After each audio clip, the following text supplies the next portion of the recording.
Hello, I'm Severin Suzuki speaking for ECHO, the Environmental Children's Organization. We're a group of 12 and 13-year-olds trying to make a difference. Vanessa Suddy, Morgan Geisler, Michelle Quigg, and me. We've raised all the money to come here ourselves, to come 5,000 miles to tell you adults you must change your ways. Coming up here today, I have no hidden agenda. I am fighting for my future. Losing my future is not like losing an election or a few points on the stock market. I am here to speak for all generations to come. I am here to speak on behalf of the starving children around the world whose cries go unheard. I am here to speak for the countless animals dying across this planet because they have nowhere left to go. I am afraid to go out in the sun now because of the holes in our ozone. I am afraid to breathe the air because I don't know what chemicals are in it.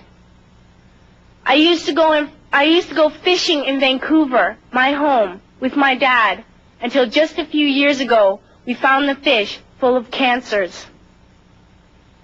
And now we hear of animals and plants going extinct, every day vanishing forever.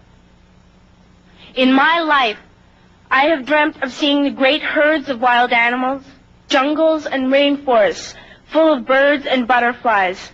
But now I wonder if they will even exist for my children to see. Did you have to worry of these things when you were my age?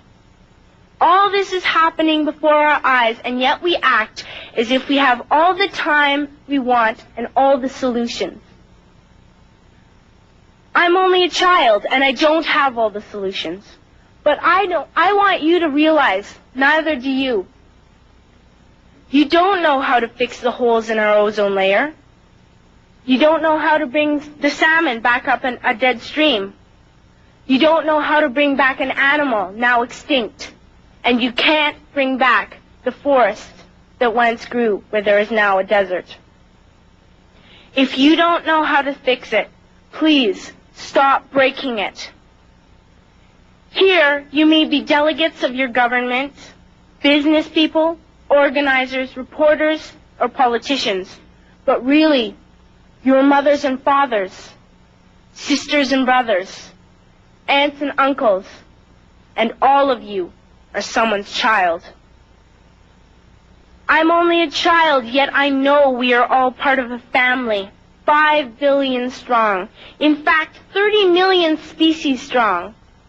And borders and governments will never change that.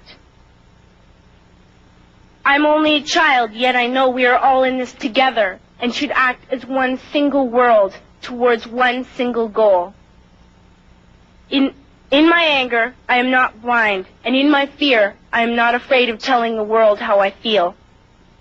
In my country, we make so much waste. We buy and throw away, buy and throw away, buy and throw away, and yet northern countries will not share with the needy. Even when we have more than enough, we are afraid to share.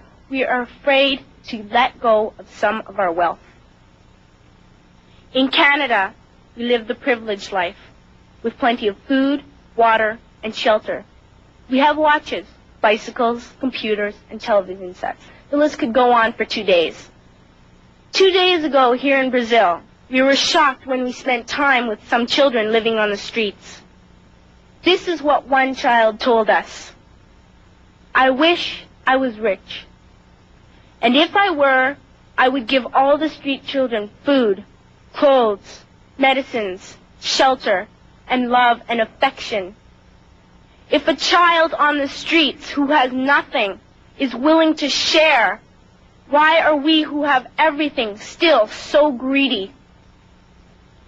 I can't stop thinking that these are children my own age, that it makes a tremendous difference where you are born. That I could be one of those children living in the favelas of Rio. I could be a child starving in Somalia, or a victim of war in the Middle East, or a beggar in India. I am only a child, yet I know if all the money spent on war was spent on finding environmental answers, ending poverty, and finding treaties, what a wonderful place this earth would be. At school, even in kindergarten, you teach us how to behave in the world. You teach us not to fight with others, to work things out, to respect others, to clean up our mess, not to hurt other creatures, to share, not be greedy. Then why do you go out and do the things you tell us not to do? Do not forget why you are attending these conferences, who you're doing this for. We are your own children. You are deciding what kind of a world we are growing up in. Parents should be able to comfort their children by saying, everything's going to be all right. It's not the end of the world, and we're doing the best we can. But I don't think you can say that to us anymore. Are we even on your list of priorities? My dad always says, you are what you do, not what you say. Well, what you do makes me cry at night. You grown-ups say you love us, but I challenge you, please, make your actions reflect your words. Thank you.